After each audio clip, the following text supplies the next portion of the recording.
Ya, berkurban kita, tapi karena ingin dianggap kaya.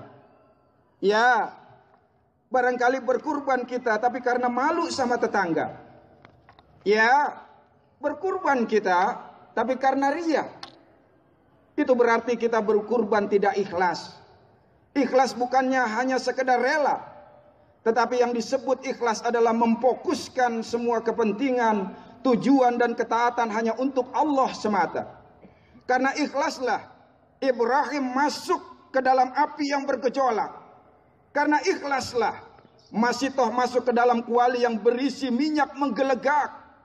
Karena ikhlaslah yang membuat Ismail kecil pasrah dikorbankan.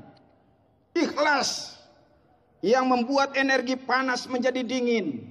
Ikhlas yang membuat menjadikan kuali minyak yang menggelegak sebagai pintu surga bagi Masitoh.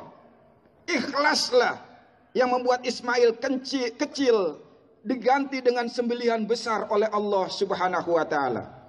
Maka setiap ketaatan hadirin hadirat membutuhkan sebuah keikhlasan. Jika tidak, maka amalan tersebut akan menjadi sia-sia. Sebagaimana firman Allah dalam surat Al-Baqarah. Allah berfirman dalam ayat 264. Famasaluhu kamasali safwanin alaihi curabun fasobahu wabilun fatarakahu solda. Yani orang yang berbuat kebajikan, berinfak atau berkurban tapi diiringi dengan riya, tidak ikhlas, diiringi dengan yang lainnya. Kata Allah, seperti debu yang nempel di batu licin, lalu turun air hujan yang lebat, maka batu itu menjadi licin kembali. Allahu Akbar. Allahu Akbar walillahil hamd. Maka berkurban bukan berarti untuk menunjukkan siapa yang kaya dan jaya, siapa yang kuat dan besar, atau bukan untuk menunjukkan kemewahan dan menaikkan status sosial seseorang. Tidak. Dan bukan itu yang dimaksud dengan berkurban. Berkurban hakikatnya adalah setiap usaha yang bisa menghantarkan seseorang pada kedekatan dirinya pada Allah Subhanahu wa taala. Kapanpun, dimanapun dan oleh siapapun. Anywhen, anywhere, anyone. Dan itu bisa dilakukan setiap hari, setiap jam, bahkan setiap menit, secara terus menerus. Karena itulah hadirin, agama juga disebut sebagai jalan, yakni syariah, thariqah, sirat, sabil, manhaj dan mansak, yang semuanya memiliki arti jalan, yakni jalan menuju dan mendekatkan diri kepada Allah Subhanahu wa taala. Jadi melakukan kurban atau berkorban adalah dinamis, tiada henti-hentinya menempuh jalan yang berujung pada ridho Allah Subhanahu wa taala. Dan wujud paling penting dari kurban itu adalah seluruh perbuatan baik kita yang diiringi dengan keikhlasan.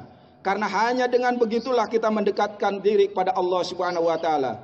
Faman kana yarju liqa'a rabbih falyamal amalan shalihan wala yusyrik biibadati rabbih ahada. Yakni barang siapa mengharap bertemu Tuhannya, hendaknya dia berbuat kebaikan dan janganlah beribadah kepadanya itu dengan mempersekutukan kepada sesuatu apapun juga. Allahu Akbar. Allahu Akbar walillahil hamd. Namun sekali lagi hadirin, bukan berarti kita tidak perlu berkurban secara fisik. Bahkan orang yang berkurban secara fisik diiringi dengan niat yang ikhlas justru sangat mulia dan sangat dianjurkan oleh Islam.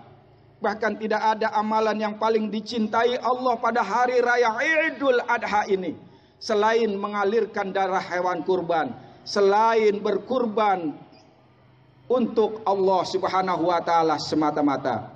Sebagaimana sabda Rasulullah sallallahu alaihi wasallam, "Ma amila adami min amali yaumin nahar ahabba ilallahi min ikhraqid dam." Tidaklah manusia melakukan amal di hari nahar, di hari Adha ini yang lebih dicintai oleh Allah ketimbang menyembelih hewan kurban. Bahkan di hadis yang lain Rasulullah sallallahu alaihi wasallam bersabda, "Man kana lahu sa'atan falam yudhi fala yaqrabanna musallana. Barang siapa yang diberikan kelapangan rizki pada hari ini, pada hari Adha, dia diberikan kelapangan rizki tapi kemudian tidak berkurban. Kata Rasul, jangan dekat-dekat sholat id kami.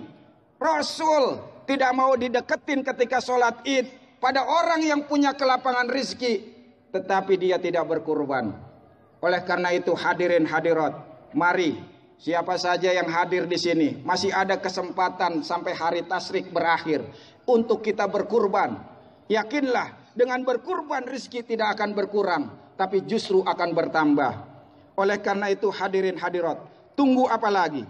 Saat ini si tidak punya menunggu uluran tangan si kaya, sang papa menunggu bantuan sang jaya, yang lemah menunggu sanggahan yang kuat, dan yang saat ini sedang kesulitan sangat butuh bantuan dari orang yang diberi kelapangan. Barakallahu li wa lakum fil Qur'anil Karim, wa nafa'ani wa iyyakum bima fihi minal ayati wa dzikril hakim, wa taqabbal minna wa minkum tilawatahu innahu huwal ghafurur rahim.